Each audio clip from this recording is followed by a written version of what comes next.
Riza at Bimbi muling nagpakilig sa Itbulaga. Noontime na yanig na naman. Issue ni Kim Chiu at Riza, napag-usapan sa Itbulaga. Bossing at Vice inanunsyo na ang MMFF movie, may The Bark ads kayang kasama.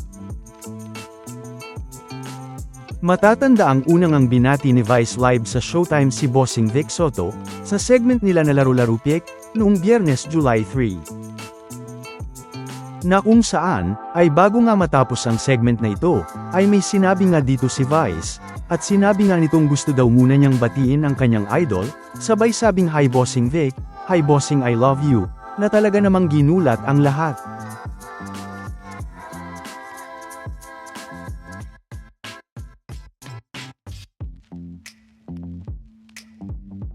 At gaya naman nga ng una na nating napag-usapan noong Biyernes din at syempre July 3, ay marami din ng mga nagulat kay Bossing, nang sinagot nga nito ang pagbati ni Vice sa kanya, na kung saan ay sinabi nga nitong may bumati daw sa kanya, kaya babatiin din daw niya muna ito, sabay sabing, "What's up Vice?"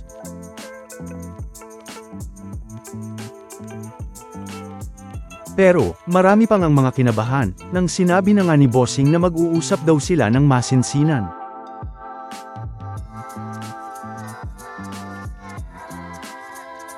Sabay dagdag nga dito ni Bossing Vic Soto na, "Mua-mua chup-chup."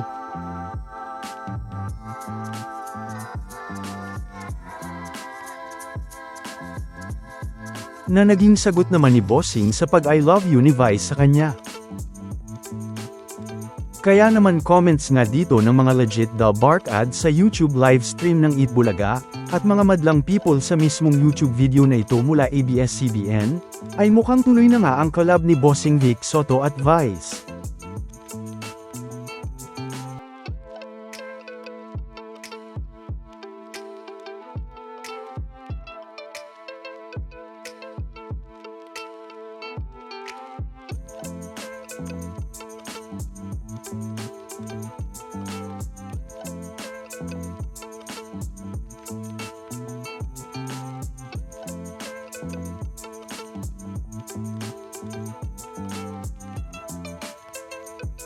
Nabiro pa nga ng iba, at nagkakaisang mga comments nila dito, ay wag daw sanang isama dito si Kim Chiu.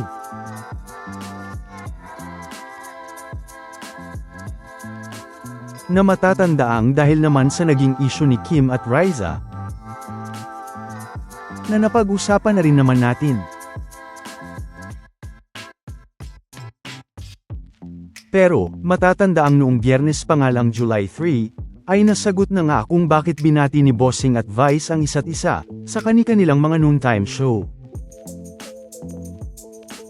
Dahil ayon sa isang article mula Inquirer.net, ay kumpirmadong patungkol nga ito sa kanilang movie, na matatandaang noong March pa lang ay napag-usapan na rin natin. Na mababasa nga dito na, Vice ganda, Vic Soto's rumored movie teased in deleted post by guest performer. Speculation over the long-rumored film collaboration between Vice Ganda and Vic Soto intensified after a singer announced on social media the supposed event where the movie is set to be announced. Star music recording artist Sophie Fermazzi took to Facebook on Wednesday, July 1, to announce that she would serve as a guest artist at Vice Ganda and Soto's supposed movie announcement event scheduled for July 5. Na mababasa nga dito na, "Hello my dear softies, I'll be performing as the special guest artist at Vice Ganda and Vic Soto's new movie announcement on July 5, 2026, at 4 p.m. at the Gateway 2 Mall Quantum area. See you all." Na ngayon nga ay deleted na ang post na ito.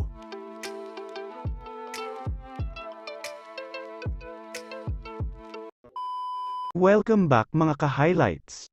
Bago tayo magpatuloy ay maaaring mag-subscribe at i-click ang notification bell para updated kayo sa mga susunod pang videos, at paki-like na rin ang video, share at mag-comment na rin. Maraming salamat po.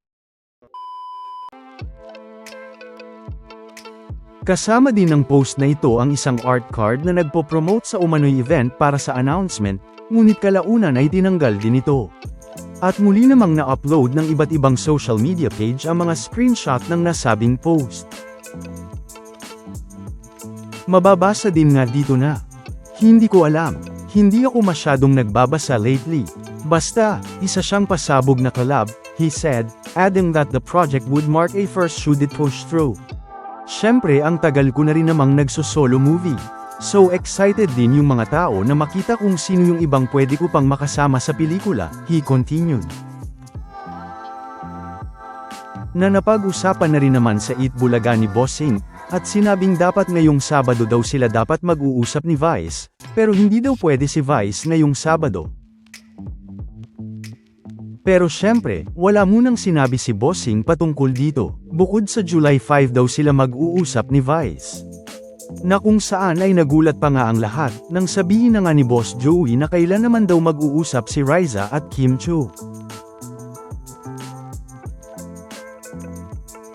Na makikita naman ang naging reaksyon dito ng mga The Bark ads.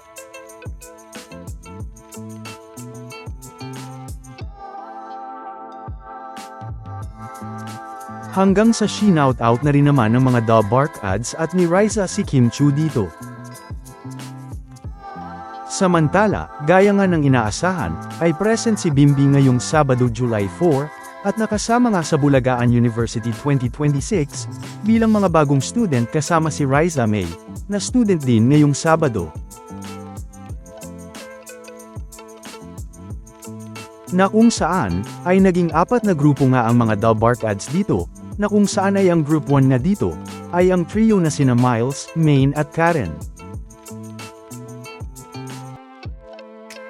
Na nakakuha ng 0 points. Ang Group 2 naman ay sina Paulo at Ian Red.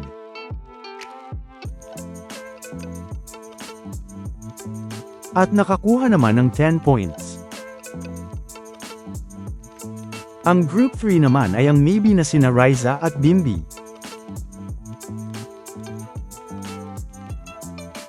Na nakakuha naman ng 50 points. At ang Group 4 naman ay ang trio na sina Bossing Vic Soto, Mayor Jose at Ruel Carino.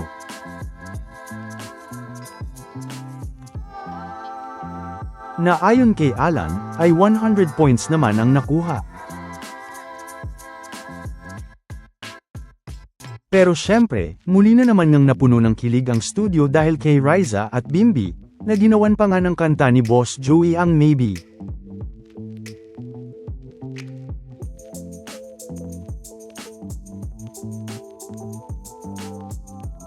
Na hindi pa nga natapos dyan, dahil mas kinilig pa nga ang lahat, nang may baong pick-up line dito si Bimbi, at tinanong kung butterfly daw ba si Riza, at nang tinanong na nga ni Riza kung bakit, ito daw kasi ay dahil palaging lumilipad ang isip ni Bimbi kay Riza, na talaga namang nagpakilig sa lahat.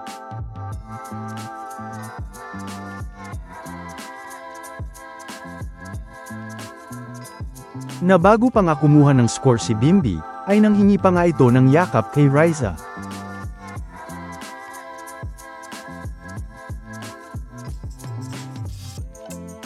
At ang mas nagpakilig pa nga sa lahat, ay nang mag-request na nga dito si Bimbi, na sana daw ay next time ay hindi na nga lang yakap, hindi man mag-kiss, ay bigyan naman daw siya ni Riza ng good luck beso.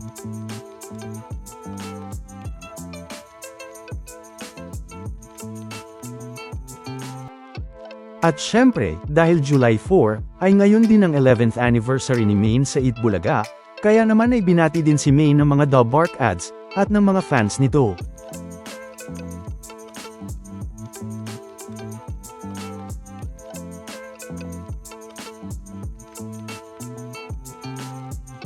Samantala, ano naman ang mga masasabi nyo patungkol sa mga napag-usapan natin sa video na ito?